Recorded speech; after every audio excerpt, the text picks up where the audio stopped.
Hello, this is Alessandrina, and today I wanted to talk about how much time and energy we spend on conflicts and essentially reacting to things that are not truly happening. So, whenever we are in a conflict with someone about a certain situation, oftentimes we'll feel validated. We'll feel that we're justified for feeling the way we are feeling, for having the conflict, for maybe blaming the other person,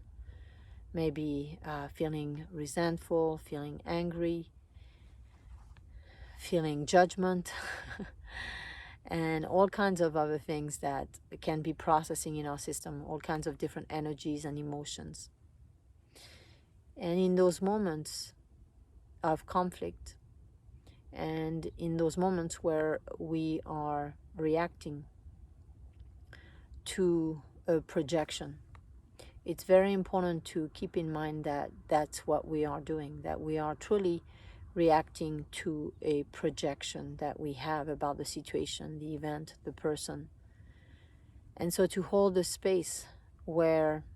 a different interpretation can be made about the event, an interpretation that can resolve the conflict, where we can see our perspective and accept it, and also let it go, clear it, heal it.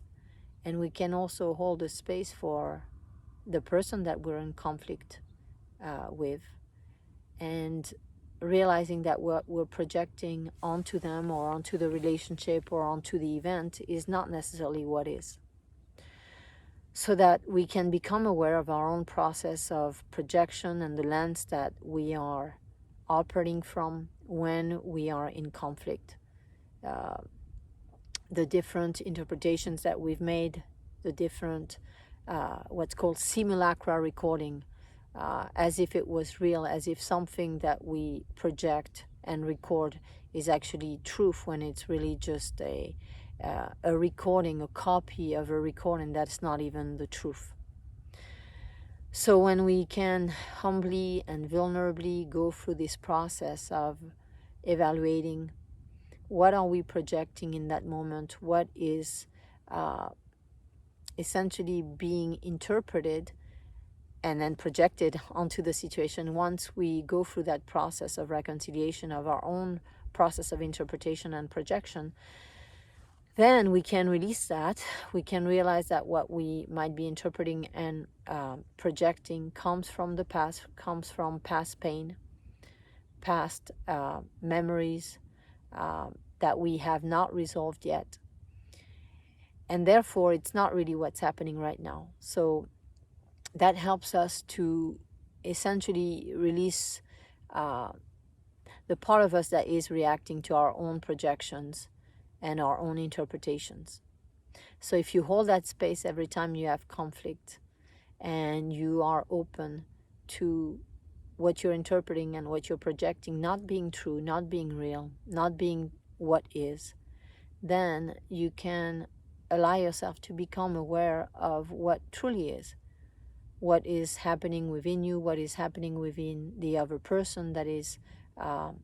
influencing and resulting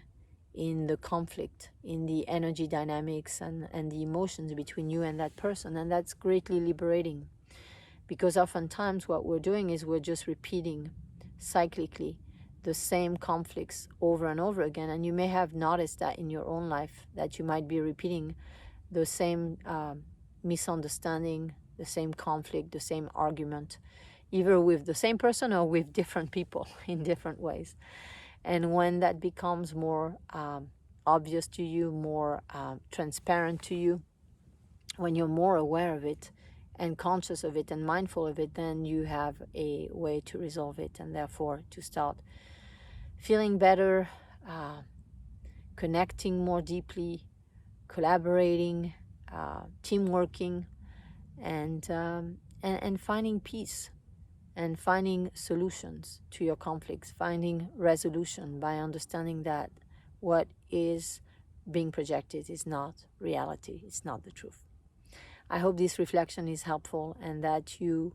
allow yourself during times of conflict to go through that process of questioning and evaluating, assessing what is truly going on, rather than simply kind of blindly or automatically projecting and interpreting in the way that you have in the past. Sending you much love.